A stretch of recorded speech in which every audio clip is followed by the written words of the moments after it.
Good morning, friends.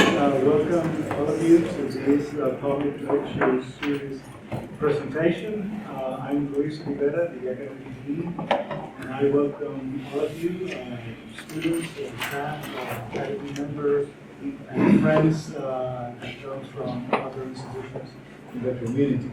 The Public Theology Lecture Series was created by President Rector in 2015, and we began our emphasis in three areas: theological regeneration, racial justice, and child advocacy. Every year we continue to dig deeper into each of these areas through lectures, and now also that's embodied in one of our master's degrees, the Master of Arts in Public Ministry. Garrett-Evangelical wants its students to function as public theologians in their communities by bringing their resources of faith to the public square with concerns for what we may call intersectional justice and the common good, and being mindful of where God's reconciling, restorative, and mending purpose is emerging through the church witness, but also, and probably most importantly, through the movements for justice in this nation and around the world. Some of our past guest lecturers have included Dr. Pamela Lightsey, Dr. Leah Ronin-Francis, Dr. Michael Neighbors, Gregory Elson, Stephen Ray, Tim Everhart, and Barbara Rossi. So this year we have the honor and privilege of having with us, I'm going to call you Professor Schildmeyer in this conference, because I know that he told me at least that he visited Garrett once before, like 20 years ago. Yeah. So welcome back. Welcome back. So Professor Myers described himself as an activist theologian, published author, popular educator, and community builder. Some of us had the privilege of listening to his sermon yesterday, and we received a powerful, inspiring, artistic prophetic word. So we're looking forward to your presentation today. And now I'm going to call Professor Osvaldo Vena to introduce our guest speaker. My pleasure.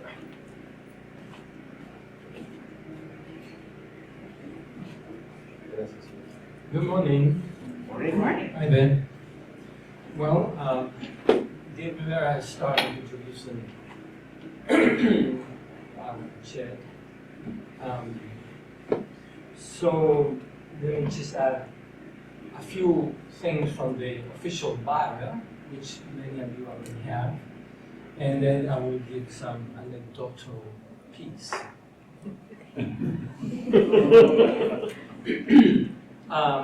Activist theologian, yes, absolutely. Published many books and articles. Over 100 articles. Think about that. And chapters.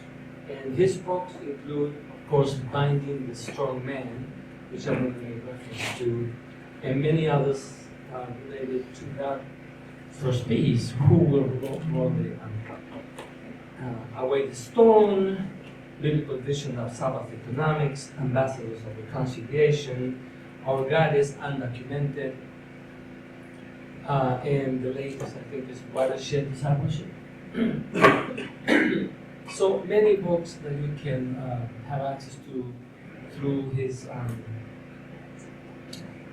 website, chetmyers.org. So that is the theology, the activist theology. The other piece is the collaborative piece that you do, working with other organizations, justice and eco-justice organizations, collaborative projects, such as the Sabbath Economic Collaborative Organization, Watershed Discipleship Alliance, Word in World School. All of that is in the official website, which I invite you to visit. All of this makes, when somebody said this, Chet an organic intellectual, organic intellectual. So let me give you my anecdotes. I first met him in print, and some years later, I met him in person. When I met him in print, I said, "Chip, what's in the name?" I thought, okay, take away the D. Of course, Che Guevara. Oh, automatically my Latin American blood came in. And both of them are revolutionaries, different ways. But both of them are revolutionaries in a different way. So yeah, Che. That's the first piece. So I read the book, Binding the Strong Man, a political reading of Mark's story of Jesus, and it changed the way I looked at Mark. It just changed the way I looked at Mark. And in his 20th anniversary edition of Binding the Strong Man, somebody, Aubrey Hendricks Jr. says, quote, "It caused a seismic shift in my thinking and forever changed the direction of my life vocation." And I share that. And then in the same edition, Walter Wings says, in the front cover, he says, "It is the most important commentary and a book of scripture since Barth wrote it." There you go. So I read the book and I adopted it right away. And I've been using that since 1997.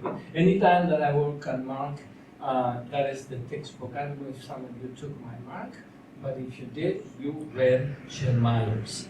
And so many printings of that book. 17 printings before the 20th edition of 2008. That's impressive.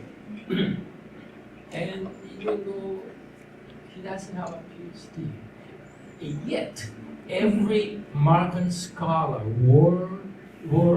worth its weight will mention Chen Myers. How about that? So let me just finish with this. Meeting him in person. He came to visit my Gospel Mark class. He was in town for the conference. I went to pick him up. He came out of the hotel. I don't know if you remember this. He came out of the hotel and I was there, no cell phone, no cellular phones in those days. So I said, "I'm driving a silver Jeep." So he comes out of the hotel, comes into the inside of the car. He gives me an apple. An organic.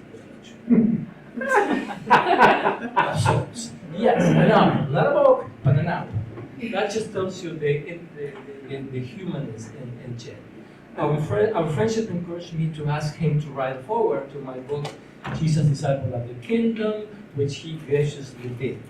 And so in the 20th anniversary edition of Binding the Strong Man, a bunch of colleagues and friends were asked to say something about the impact of his work in our ministry, and so I wrote something. And a little bit of what I wrote was quoted, if you see, in the introduction. Beginning the introduction in XLI, and it's a quote, I'm quoting myself. I believe that scholarship that doesn't start and end in praxis is not worth engaging. And that has been your influence, Chen. And so with that, I want to finish. That we welcome you today, somebody that is grounded in the praxis and is writing for the praxis. And so Garrett has become now acutely aware of its responsibility towards the ecological and social life that we are living in. So having you here today is part of that awareness. That's it.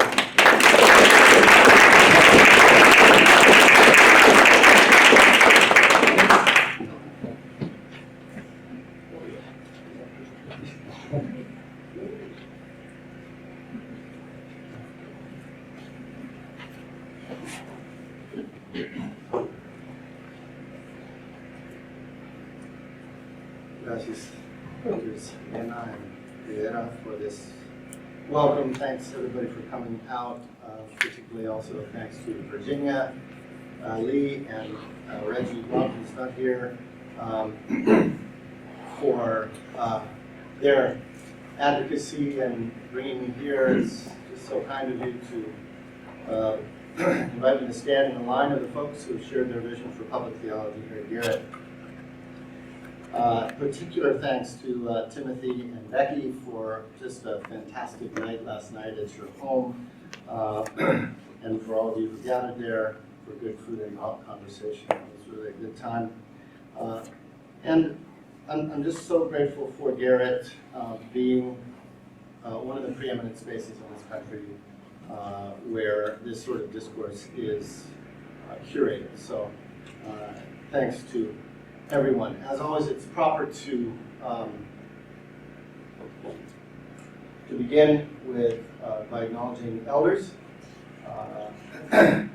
And we gather this morning on the traditional territory of the Miami, the Illinois, and the Potawatomi, as well as the Sauk, the Ojibwe, and the Ottawa, and others who inhabited the place that is now metropolitan Chicago, which today has the third largest urban Indian population in the U.S., with more than 65,000 Native Americans from some 175 different tribes. I also want to dedicate these comments to my dearest living mentors, Nelson and Joyce Johnson and Elizabeth McAllister. These are gospel-rooted activists who have taught me more about embodied public theology than any book or any academic lecture. The Johnsons are tireless warriors for justice at the beloved Community Center in Greensboro, North Carolina, and Liz, in her 80s now, just last week passed the 1-year mark of sitting in a Georgia jail for her nonviolent direct action for the abolition of nuclear weaponry, done last April 4th in commemoration of the 50th anniversary of the assassination of Martin Luther King, Jr. In their spirit, I also want to be mindful that we stand in an ongoing historical stream of people's movements for justice and peace. This very day, April 25th, over the last century, saw such milestones as 1945, the opening of the United Nations Conference on International Organization in San Francisco, where delegates from some 50 countries met to begin negotiating principles and structures of the for the United Nations. In 1969, Reverend Ralph Abernathy, head of the SCLC, and 100 others were arrested while picketing a Charleston, South Carolina hospital to support unionization of its workers. In 1974, a peaceful uprising of both the army and civilians ended 48 years of fascism in Portugal, known as the Carnation Revolution because people placed red carnations in the muzzles of soldiers' rifles. The regime, of course, killed 4 people before giving in to the popular resistance. And April 25th has been a day of important national marches on Washington, D.C. Tens of thousands of people in 1984 demanding an end to U.S.-sponsored and supported wars in Central America. Over 1 million advocating for gay rights and liberation in 1993, introducing the world to the AIDS Quilt Project. And the March for Women's Lives, which drew a record 1.5 million people in 2004, the largest march in U.S. history. So on this day, we remember these pieces of the puzzle of collective healing and wholeness, which we forge paso a paso, no step too small, no step too great. This little cross-section of popular political imagination takes us right into the theme of this lectureship, because social movement history, in my opinion, should be one of the primary dialogue partners that we pursue in the doing of public theology. Now, the phrase public theology currently enjoys the benefit and perhaps suffers the liability of being en vogue these days. It's not new, of course. Think of the social gospel, Barman, the Niebuhrian and liberation theological traditions of the 20th century, all of which Methodists have made significant contributions to, by the way. But it's important that public theology is again getting airtime in our seminaries. At the same time, the rhetoric of public theology can get diluted, so it's good to keep the conversation grounded etymologically. The powerful adjective comes from late Middle English, from the Latin publicus, meaning of or concerning the people as a whole. Of course, our Christian theological discourse is accountable not just to people, but to all of creation. In one sense, then, all of theology is public. no matter how privatistic or otherworldly or insular it seeks to be, because it is consequential and therefore also accountable to the body politic.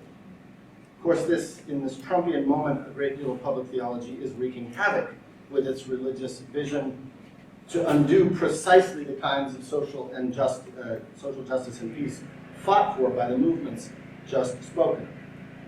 I, again, want to give a special shout out to Virginia and Reggie, who have worked hard to bring Garrett students to Proctor's Summer Dale Andrews Freedom Seminary at the historic Alex Haley Farm.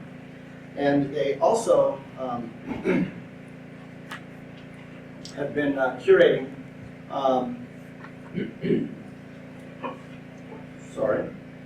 in this fraught environment. I want to commend Garrett's commitment to train students to, as Dr. Rivera put it, function as public theologians.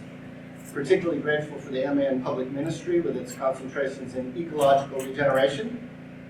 This is where you're supposed to hoot.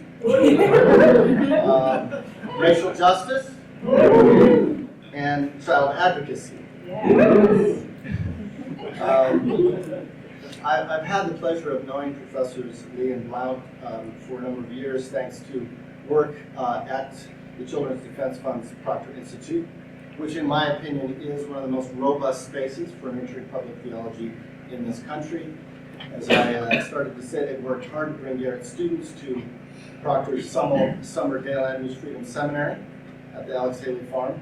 And they're also, most importantly, curating your own programming and pedagogy here through the Garrett-Evanston CDF Freedom School. So thank you, Garrett, for being an ongoing laboratory for public theology and practice. That's no small thing in our country today.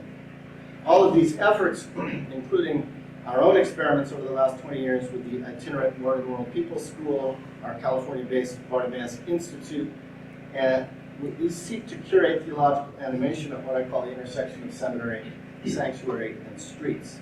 I think that's a good description of the vocation of public theology.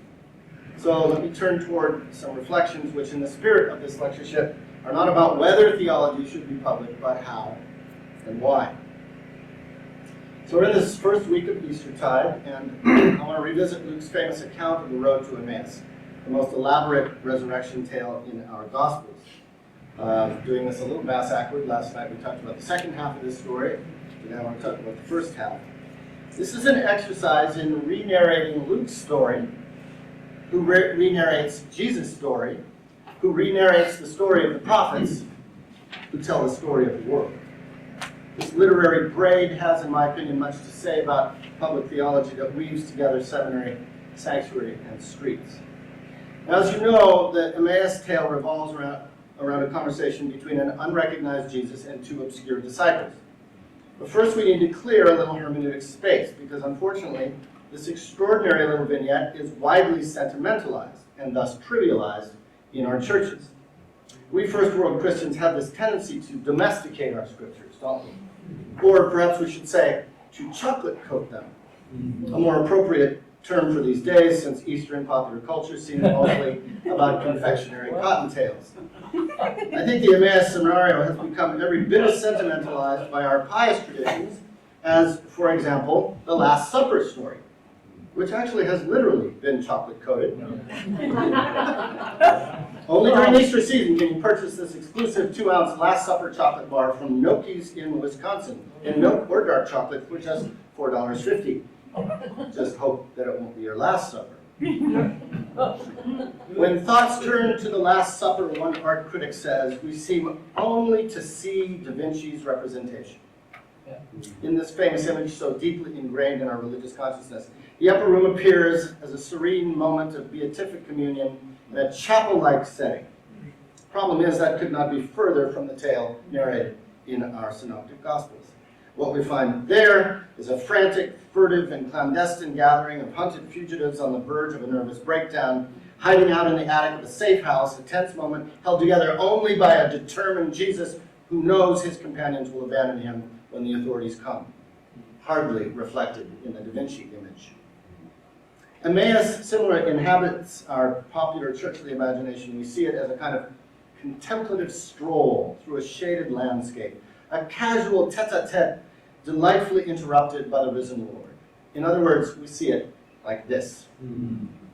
It's a famous religious painting by Swiss pietist artist Robert Zund, a warm and tranquil scene in the tradition of the Hudson River School of Romantic Art.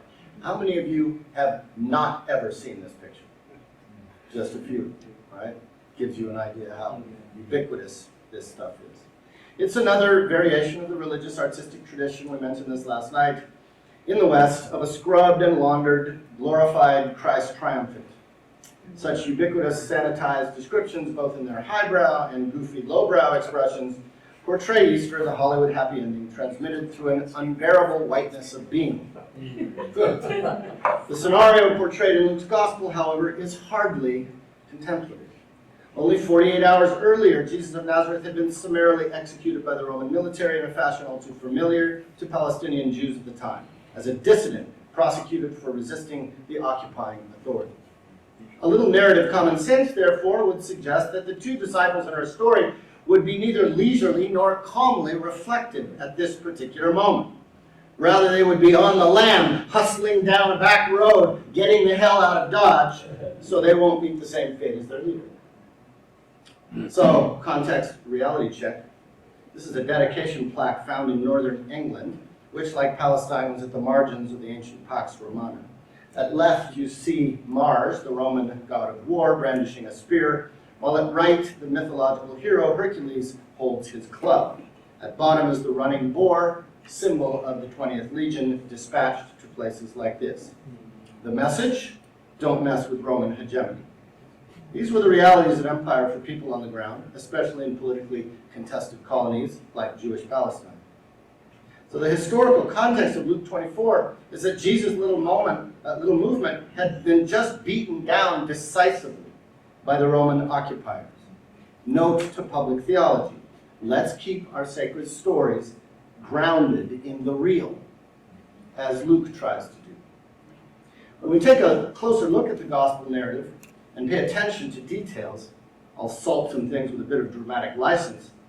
The text is accompanied with various artistic depictions, some of which resonate, some of which grate.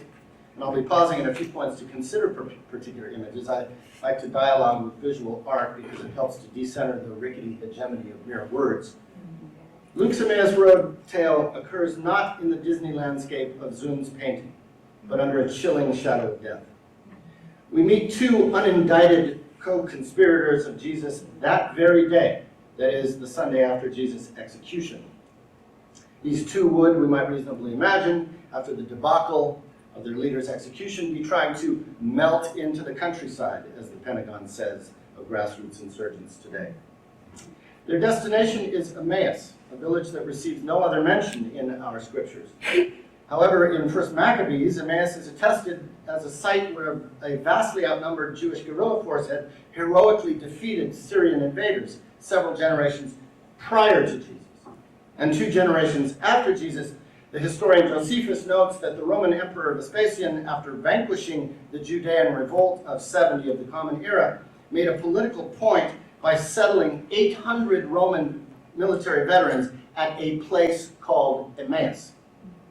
These 2 historical fragments suggest that our little village may have had a bit of a reputation for homegrown resistance, which the empire later felt some need to control by turning it into a military colony. So we might better reimagine Luke's Emmaus Road scene through the lens of another, different 19th century artist. This is a painting by abolitionist artist Thomas Moran, entitled Slave Hunt in the Great Dismal Swamp. It depicts escaping slaves being chased by slave catchers. The Great Dismal Swamp was a refuge for thousands of runaway slaves for decades. This painting also uses it as a metaphor for the quagmire of America during the Civil War. Note the date of the painting. The tactic of walking through streams and water in order to lose one's scent so that tracks couldn't be picked up by hunting dogs was, of course, famously articulated in Harriet Tubman's advice to wade in the water. This image better captures the dilemma of our disciples, who would surely have been, in more modern parlance, hightailing it for the border in order to lay low for a while. Luke tells us they were talking about stuff. You think? The phrase, all these things that had happened in the gospel tradition, specifically refers to the arrest, trial, and execution of Jesus. So their conversation was surely an animated one. Between labored breaths and anxious glances behind them over their shoulder, these terrified disciples are probably blaming each other for the mess they've gotten into, wondering what their next move might be, lamenting Roman kangaroo justice, cursing the colonizers, maybe even cursing Jesus for failing to deliver on his promises of a new social order. A couple of exegetical notes confirm these suspicions. First, the distinctively Lucan verb for discussion in verses 14 and 15 is homilēn, from which we get our term homiletics. It appears twice more in Acts. In chapter 20, Paul's sobering farewell sermon at Troas, which is a serious through-the-night conversation about how the young movement is going to survive. Remember, that's the one where the dude falls out of the window. In chapter 24, it refers to Paul's conversation with the Roman governor Felix concerning justice and coming judgment, which scared the ruler to death. So homilēn refers to weighty matters, not light banter. Let our own homiletic practices take note. Moreover, in the New Testament, the verb suzetein almost always connotes a passionate dispute. So this was no quiet philosophical wander. It was a grief-laden, scared shitless, contentious debriefing under the shadow of death. And it is into this stressed-out jawboning that the stranger steps. The disciples' preoccupation with their intense, desperate debriefing may explain why they didn't immediately recognize their teacher. Or as the late Daniel Berrigan once suggested, perhaps it was because Jesus had been so beat up and disfigured by his torturers that he was literally unrecognizable. After all, Luke later tells us in this tale that these scars, wounds, were still visible on the risen Jesus.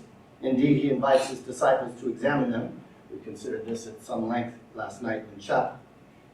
And I suspect these scars were considerably more gruesome than the surgical little cuts typically depicted. After all, our tradition elsewhere asserts that Jesus had literally been to hell and back. Or perhaps Luke is working here in the tradition, the Midrashic tradition of the incognito second coming, in which the rabbis speculated that the prophet Elijah would return anonymously to see if the world was ready to receive him. In either case, the resurrected Jesus appears among us first as a stranger.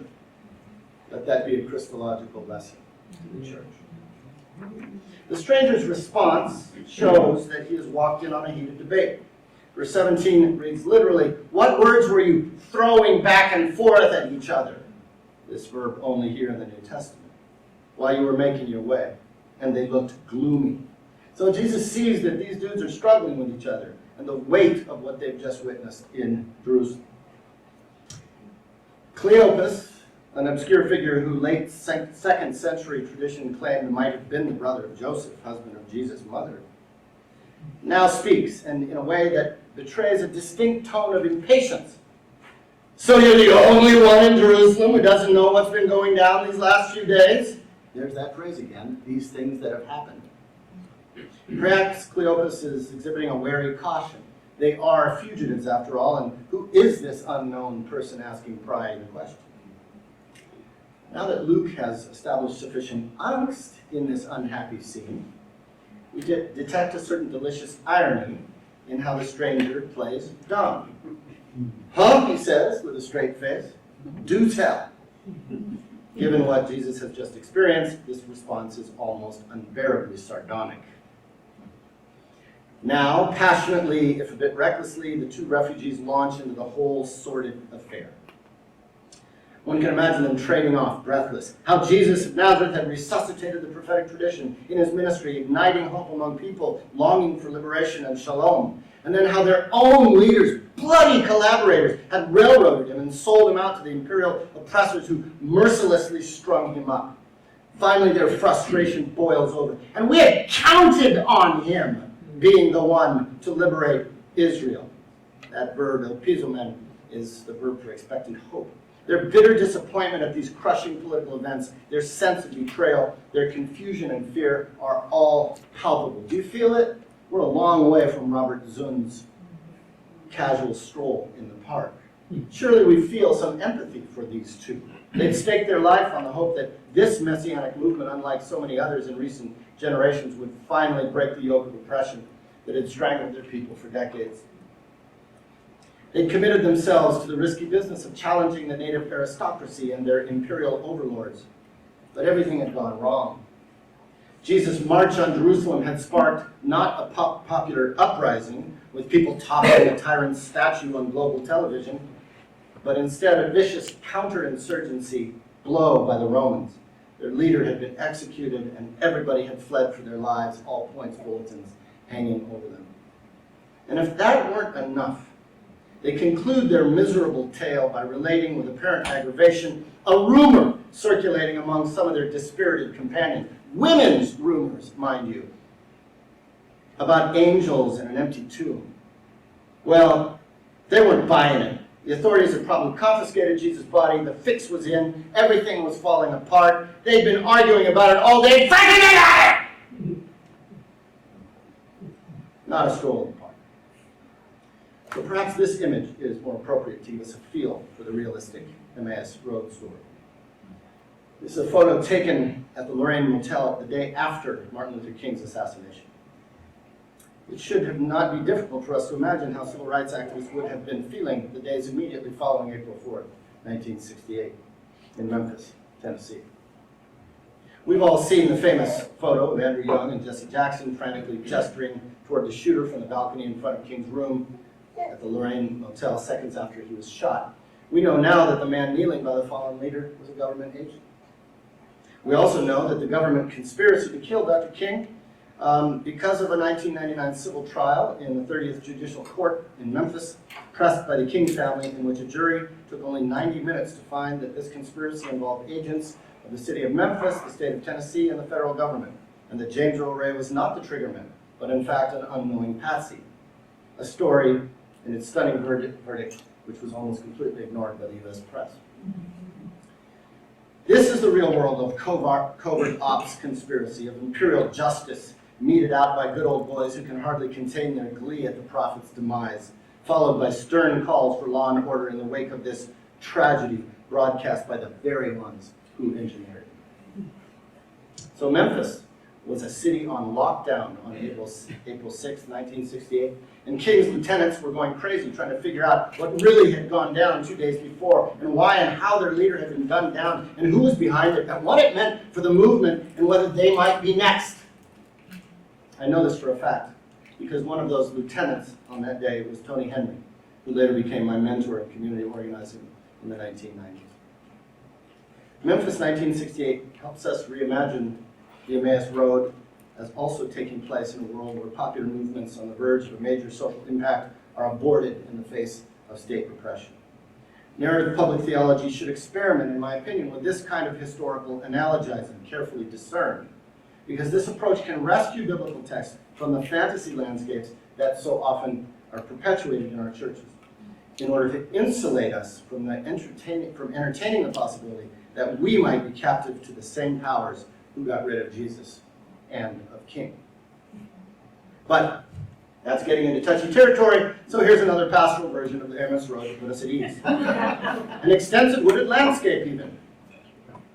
Alas, Jesus, as portrayed in Luke's story, does not join us in our comforting denial. Rather, he embraces the trauma of these poor dudes. And in his response to his beleaguered companions, it's instructive. He doesn't scold them for mixing religion and politics, nor does he redirect them to turn inwards to a life of the Spirit, nor does he console them with pat theories of history and theology. Instead, he walks with these boys for a few miles. He listens to their pain.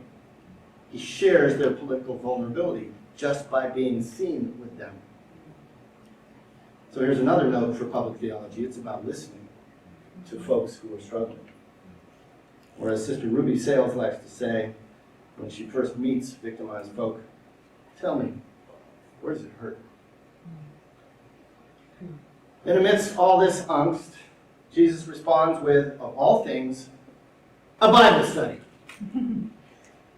I guess he flunked Pastoral Care 101. Or maybe he's launching Public Theology 101.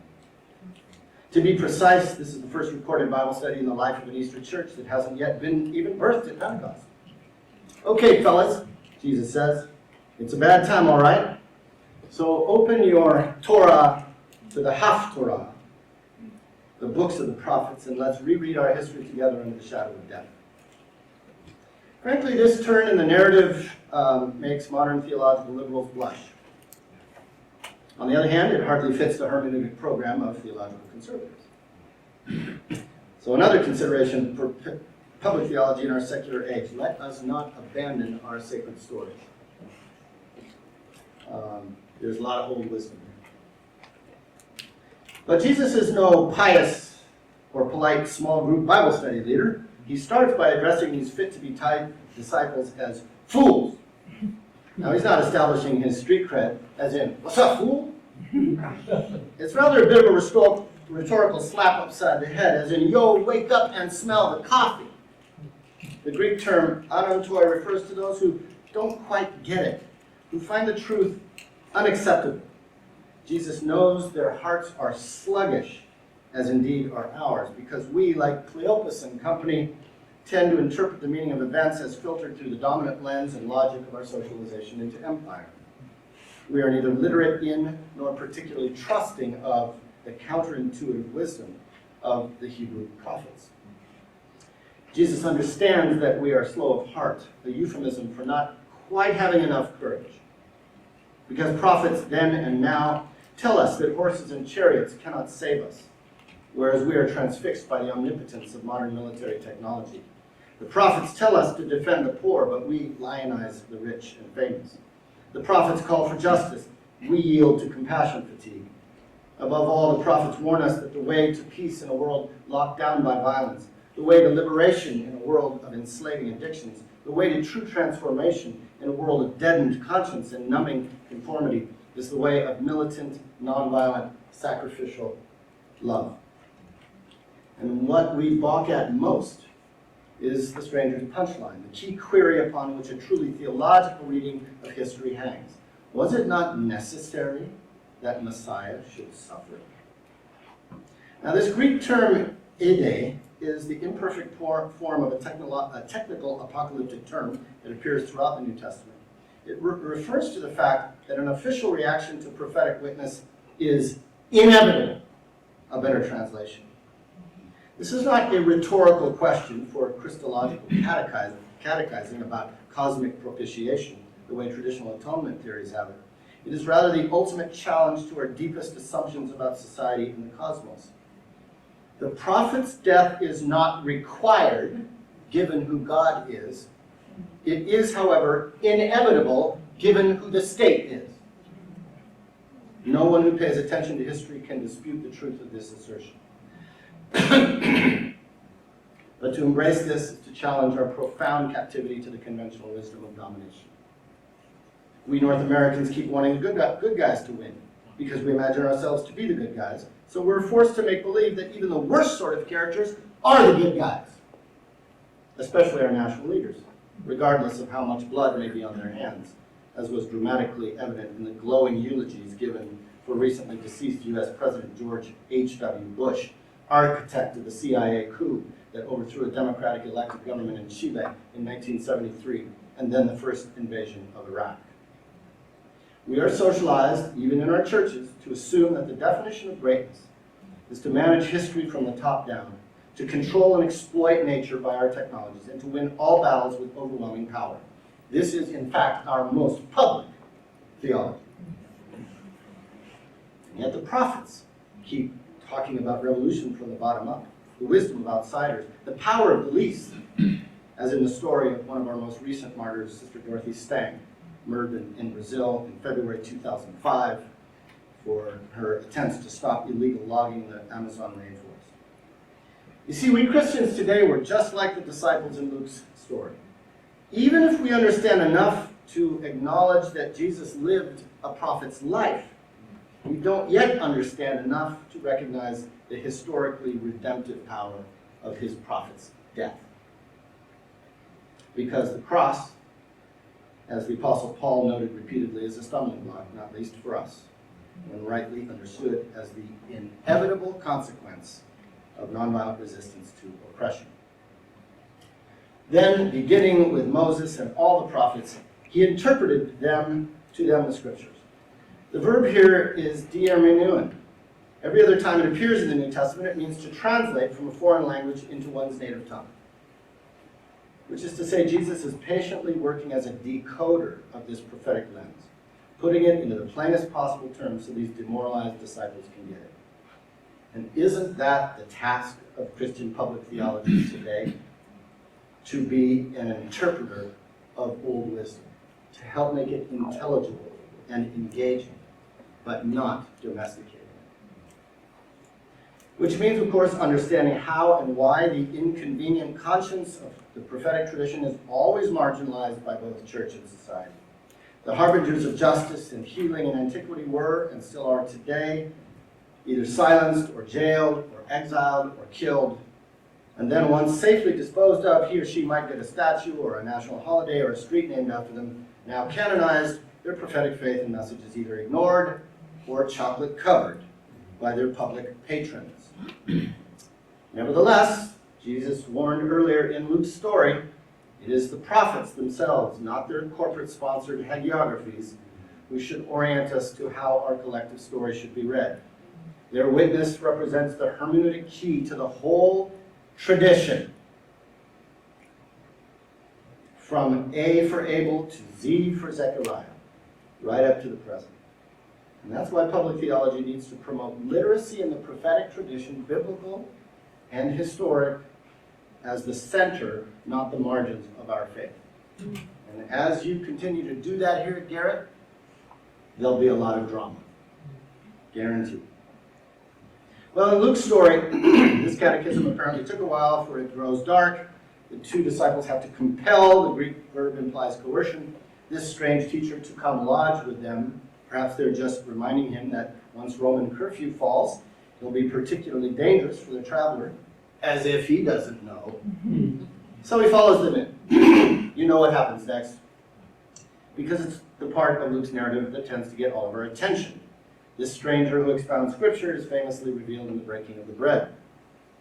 Luke has deftly culminated his narrative of Emmaus Road's seminary of the streets with a surprising sanctuary, a reminder that the church is rightly founded and sustained equally upon practices of biblical interpretation and the Lord's table, a balance our Protestant tradition has labored to hold. But even at this moment of mystical communion, we struggle with our tendency to chocolate coat. This is Caravaggio's original Supper at Emmaus. Notice how female Jesus looks and how rough the disciples appear, like true peasants. So 17th century church authorities made Caravaggio redo it with more conventional images, part of that long history of domesticating. And to state the obvious, we're talking about white chocolate coating, since religious visualization in European Christendom has long been a building block of white supremacy. In contrast is Filipino artist Emanuel Garibay's interpretation of that same numinous moment. Garibay is, by the way, the son of a Methodist preacher. Here's his description of his decision to portray Jesus as a woman. Notice the stigmata in her hand. I thought that by representing Jesus in a radically different way, of a woman, and especially one who seems to be of ill repute, who drinks with the guys and has stories to tell, the painting would really challenge viewers to carefully consider the implication of seeing Jesus in other people, especially those who are downtrodden, especially those who are looked down upon. That's why in the picture, the disciples, the two men beside the woman, are laughing so hard because they've just realized that their notions of Jesus were all wrong. He's not male. He's not Caucasian. It's a joke. And everybody's laughing at the joke because Filipinos love to laugh. But as important as this Eucharistic epiphany is, Luke immediately shifts our focus back to the Emmaus Road Catechism about literacy in the prophetic tradition. Which is to say, it is only this seminary of the streets that makes the sanctuary moment of communion possible.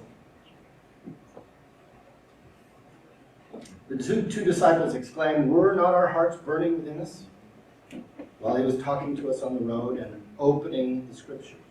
The verb to open up here, denoigo, in every other appearance in the Gospels refers to the opening of deaf ears, or a closed womb, or blind eyes, or of a hardened heart. The only other time it's employed in relationship to the Scriptures, notably, is when Paul struggles to persuade his synagogue compatriots that it was inevitable that Jesus had to suffer. This underlines the point of both the Emmaus Seminary of the Streets and the subsequent Sanctuary Epiphany. A true understanding of traumatic historic events is not ultimately a matter of rational persuasion, but of opening closed minds and hearts to the hermeneutic key of prophetic faith.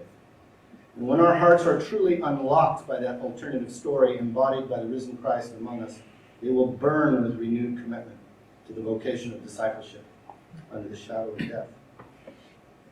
Well, there's more to this story, which we don't have time to cover. The second half of Luke's tale essentially reiterates the catechetical rhythm of the first half. The narrative dramatically reverses directions as the fugitive disciples who were fleeing Jerusalem now turn around and return to the capital city to face its dangers.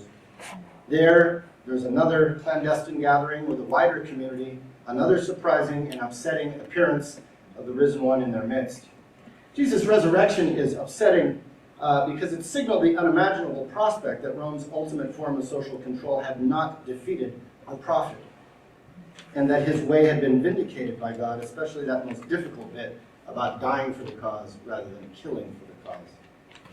Jesus then presents his battered body for his disciples to reckon with, which was the focus of the comments in chapel last night. But the second half of the Emmaus story ends with Jesus resuming the Bible study he began on the road to Emmaus, where again we encounter the verb denoigo, to open faculties of perception that have been shut down by empire. The seminary of the streets, you see, bookends the whole narrative. Luke's Jesus states in conclusion that the purpose of building our literacy in the prophetic tradition is so that we might continue the struggle to turn history around from its captivity to our terminal addictions and compulsions. That is, after all, the meaning of repentance. As Jesus notes, this good news is not just for individuals, but nations and systems, starting with the centers of power. So, to summarize, let me offer 5 archetypal lessons for public theology from the Emmaus Road story. First, the risen one appears among us as a stranger, indeed one requiring hospitality. That's a key reality check for us, given our typical middle-class fear of strangers on our street, at our borders. Pictured here is Timothy Schmaltz's bronze sculpture entitled Homeless Jesus. Have you seen that? Mm-hmm. The first casts were offered to St. Michael's Cathedral in Toronto and St. Patrick's Cathedral in New York. Both churches declined. They were eventually installed at 5 other venues, including Catholic Charities here in Chicago. The sculpture, like the Emmaus Road Jesus, offers a defining Christological lesson to the church, which ought to guide our discernment about who we walk and stand with in the world. Secondly, where is the risen Christ today? I suggest not standing idly among religious folk who are insulated and aloof from the world, but rather moving alongside disciples who are in trouble because they've tried to change the world. Part of public theology's task, then, is to interrogate the church's social vocation, not an entirely pleasant job. So as Garrett opens its brick and mortar up more and more to social movements, and you start getting that crap back, my suggestion is have a Bible study. Mm-hmm. How are we engaged with movements for change in light of climate catastrophe, for example? From the young climate strikers last month to the International Extinction Rebellion. How can we better bring the pedagogy of the streets into our sanctuaries? Third, Jesus is a compassionate and engaged pastor, seeking to know the pain of those struggling with their specific political context, rather than offering saccharine spiritual assurances of personal immunity from historical consequences. Last night we had a great discussion at the Eberhards about movement chaplaincy and what that might mean and how Garrett might nurture that. But fourth, Jesus also presses a biblical analysis of our conditions centered around a fierce prophetic hermeneutic in order to reframe the empire's historiography reframe the empire's historiography with the alternative story of transformation from the margins. How desperately we North American Christians need a public theology that is both radically pastoral and prophetic, and that centers a Jesus who walks with us and opens our minds and hearts, which are inveterately sluggish under our present shadow of death, with its interlocking ecological crises, relentless militarism, and deepening social disparities. And fifth, and most importantly, for public theology, especially in this country at this historical moment, only the prophetic tradition can make sense of our gospel stories and our American history. This meme by Haitian artist Watson Mir, painted around the MLK holiday 2 years ago, challenges us to turn off Twitter chatter and public discourse of shrill, polarized politics in order to listen. Listen to the prophets. At the end of his gospel, Luke's risen Christ points us back to the prophetic tradition. He doesn't point to himself, but to the prophets who guided his vocation and who alone make sense of the human drama. For Luke, resurrection is neither a triumphal Hollywood ending nor a divine trump card, but the reanimation of the prophetic vocation that cannot be silenced. As Abraham put it to the rich man Dives earlier in Luke, if they don't listen to Moses and the prophets, neither will they be convinced, even if someone should come back from the dead. May our public theology be deeply shaped by an Emmaus road that runs through the heart of our seminaries and our sanctuaries, leading us to bear witness to resurrection and God's justice on the streets of empire. Thank you.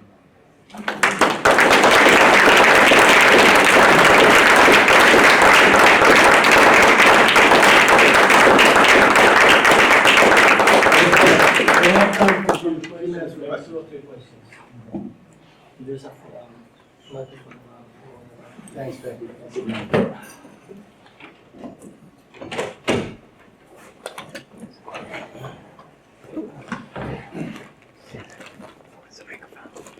Oh, we have a mic. I think we could probably all hear each other, but let's give them a mic for the tape. Well, it's in your listing of examples of public theology. One was missing. It was the Kairos tradition. Well, And more recently, many are Kairos missing, but that would be a huge one. Not only in Palestine, but stretching all the way back to South Africa, Yeah, Central America, and indeed the North American Kairos movement, which was centered here in Chicago. right.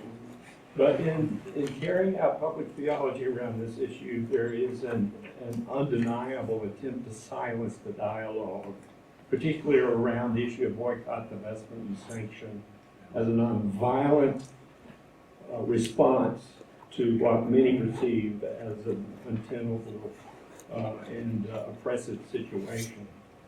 I would just like to hear you, if you would. Well, I believe your venerable seminary is about to experience some of that. Yeah. One of your hires, a new faculty.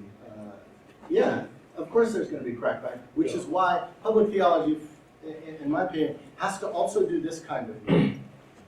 Not just articulating all the contemporary issues, but reminding ourselves of the rationale of why we take this position that we take, and why it is deeply rooted in the gospel. Ultimately, we're going to have to convince our churches that we're more deeply theological than their objections. And I think we can. I think our tradition supports us, but we often get a little embarrassed about the tradition and try to use other means to persuade, which actually only make matters worse. So this business about, at such a difficult moment, Jesus saying, well, this is a good time for a Bible study, actually is a strategy I'd like to see us figure out how to pursue. That is, it's sort of like, don't shoot me, I'm only playing the piano, take it up with Luke. So now the Kairos movement is a good case in point, and yeah, it really should be in that short list. I guess our seminaries need to ask ourselves, did the Kairos movement, it hasn't died, it hasn't withered, but it has remained very marginalized. Is that because our seminaries were not hospitable enough to Kairos theology and theologians? Didn't bring it enough into the center of our seminary pedagogy? I think you can make a case for that, in which case, let's not make that mistake again. Kairos Palestine is perhaps the most robust remnant of the Kairos movement. And every year, particularly at this time, in their Easter appeal, they directly appeal to North American Christians for their solidarity. So, yeah, I think that's an important step, and it will get crackback, because there are folks who are just waiting to fight about that one. Well, it's a good barometer of our prophetic literacy. Sure. Any comments on the painting? José Clemente Orozco, Cristo destruye sus groups. It's very, very interesting. Yeah, you know, in doing this presentation, I'm always searching for artistic images. And it's just trying to find an artistic image, classic or modern, of the risen Christ that's not entirely sentimentalized or sanitized or triumphant in any tradition is almost impossible. At least it's impossible for Google to find. And I spent a lot of time looking. This is one of the exceptions. This is one of the pieces of the resurrected Christ, depictions of the resurrected Christ that is really awesome. You all know Orozco is one of in the famous tradition of Mexican muralists, not as famous as Diego Rivera, but my favorite, and this is a picture of the risen Christ chopping down the cross with the palaces of empire collapsing behind him. I love this scene. Art can be an ally, and it can be a problem.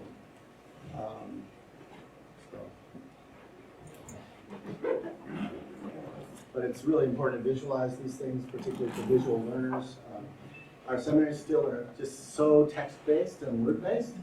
That's one of the reasons why we're being increasingly marginalized in an image-rich visual culture. So we've got to get real smart with how we're using images and art of all kinds. What do you think the continual reexamination of the prophetic tradition may be able to offer to the idea that these different concerns of ecological justice or anti-racism or all the many things that we are working for sort of compete against each other in the sense of, no, this is the most important, no, this is distracting us from what is most important, especially right now.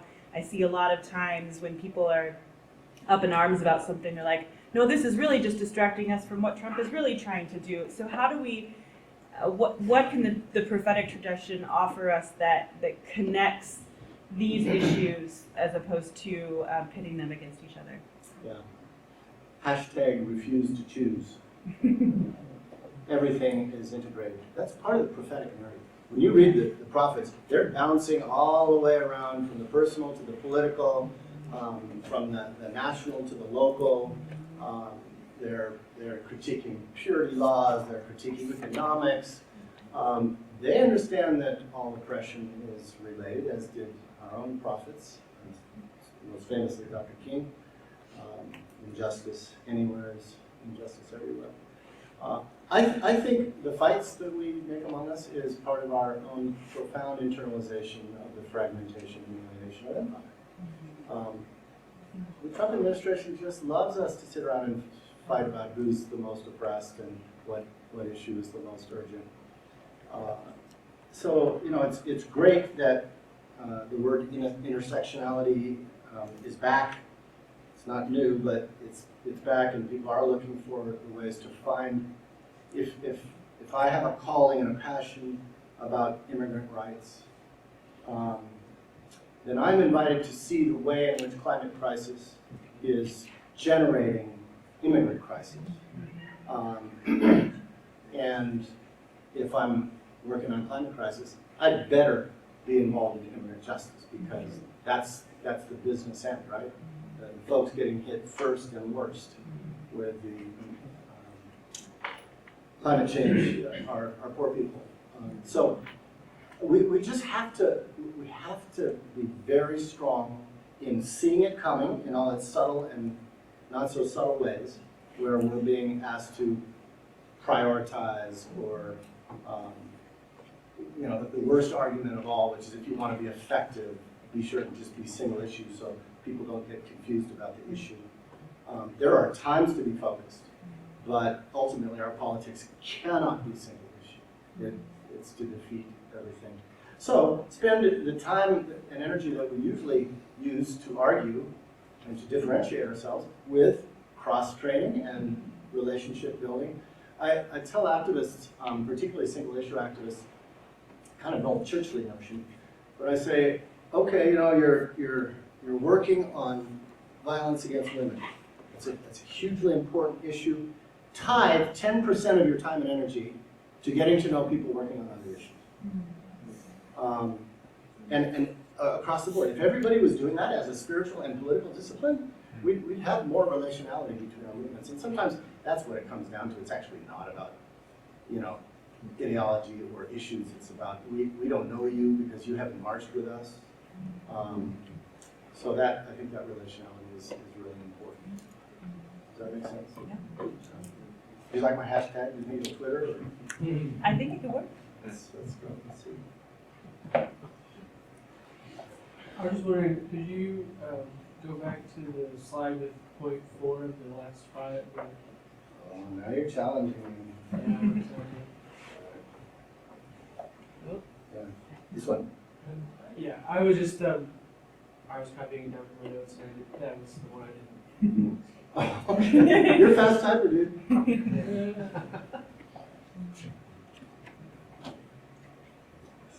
What is the prophetic tradition like in terms of thinking about taking calculated risk and how each of our risks in following the way of the cross may be different?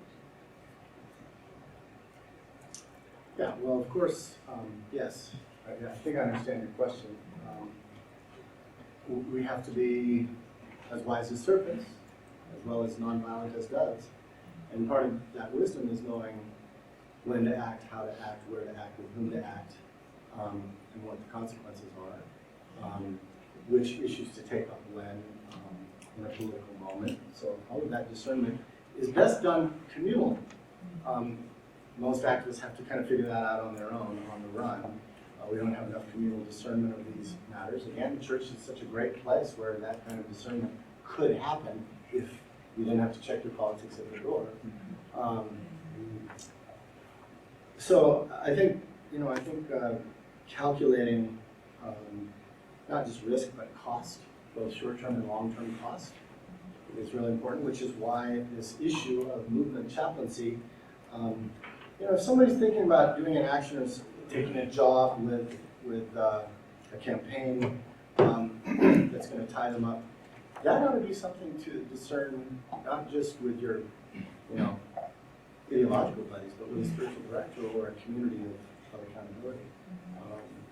We just, on Easter Sunday, at our place, we had one of our guests was one of the valve turner necessity 4, and 4 young Catholic workers up in Minnesota who went and did a kind of a wrinkle on the Plowshares direct action tradition, where they went to unilaterally turn off the Enbridge pipeline as a direct action of protest. And the woman who's visiting us is a young Catholic worker in her early 20s, and she's looking at 2 felonies, which has lots of years in jail. They did a long process to decide whether that was wise, and was there enough support, and is there enough maturity. That kind of thing should be done around everything we engage in.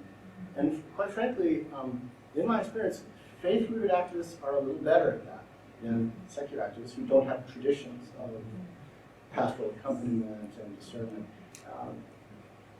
But that's all the more reason why we should be offering those competencies to more widely to people in need. That's the business about Jesus being present among people who are in trouble because they're trying to change the world, who might not necessarily believe in Jesus, but they might believe in a chaplain who shows up.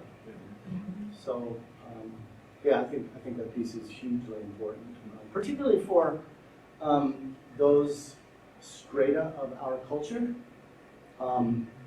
read white, read middle class, that don't have a lot of experience with swimming against the stream. That takes a certain long distance discipline, and it's got to be in your bones. And some communities have that because of their history, and some communities don't. And so another reason why veteran activists and deeply rooted people need to help younger folk who are stepping into the stream for the first time. It's hugely important. Because otherwise we just won't last. I'm just thinking of the demand that movement chaplaincy makes upon the flexibility of individuals. Institutions have strategic plans, and they have structures, and normally people have to fit into those structures and meet those demands. Movements don't work that way. They spring up immediately, spontaneously. They don't fit anybody's strategic plan. And to have the flexibility to respond to those movements in a chaplaincy way, and to come alongside with them involves a demand for a flexibility that most institutions of the church don't have. So let me take an example of exactly that point. Let's talk about war. The Christian church has 1,700 years of theological and ethical and moral analysis of whether folks should fight wars and under what conditions and how and what are the constraints. Now, some of us are from the peace church tradition where we actually don't buy the just war thing, but let's just stipulate it for a minute because it still is the, right? So, what happens when war breaks out? Sometimes you see it coming, like a fastball. And other times it just, whoa, we just bombed who? Where's that on the map? When this stuff pops up, everybody in our moral communities is like a deer in the headlights. Oh, what do we do? Well, that's ridiculous. A, you got to know war is going to pop up somewhere with somebody because it's just in the cards. And B, we've got this moral tradition that says be ready, know where you're at, don't get lost in the fog of war. But perpetually, we're perpetually surprised by the outbreak of hostilities. Forget war, let's talk about urban uprisings. You know, everybody's like hand wringing. Why did this happen? That's because we don't take the tradition of literacy and the prophetic tradition so that our pedagogy is fundamentally rooted. It's not if, it's when. So let's be ready before it happens so we know what we're going to do.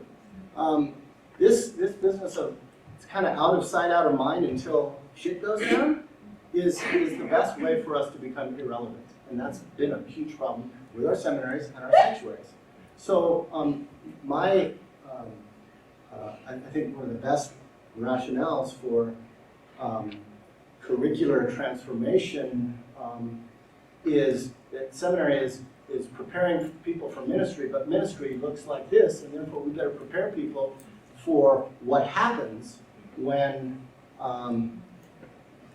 cars start getting turned over and torched, or bombs start dropping, or children and families start amassing at the border and are being incarcerated, and everybody's going, oh my word, where did that come from? This unpreparedness is really unacceptable, both pastorally and prophetically. So, well, it's part of the way we've assimilated the empire's historiography that these things are aberrations. And from a biblical perspective, they're not aberrations. They're to be, as you said, expected. We have to counter that historiography. yeah, which is why I want to come back to this rather jolting image, and I'm sure it won't play on Sunday, but the Trump administration is genius, and it's deep in the ideological literature of the alt-right. Keep people distracted by your ridiculous spins on current events, so that they won't look at the architecture of the thing. They won't look at the systemic patterns. And people in progressive movements are highly distracted because it's a form of entertainment, kind of grim entertainment, and adrenaline rush. We've got to be way deeper than that. this. And so I'm serious, friends. I'm not against Twitter, even though I actually don't know how to Twitter, but we've got to go much deeper to understand what we are up against structurally. And I know we're past time, probably need to wrap this up. So I just want to say again to each and every one of you, this space here at Garrett is an uncommon space in the seminary world. And you have the opportunity now to really forge true work at the intersection of Seminary Center and streets. But it won't be a cakewalk. You're going to get pushback, you're going to lose funding. So be improvisational, be creative, be courageous, and most of all, support one another in the choices that you're trying to make collectively, including supporting your administration, even when they don't have maybe quite enough courage. Just try to make this happen, because this is a really important thing that's happening here, and it's an honor to be part of it with you. So thanks again for the opportunity to be here. Thank you.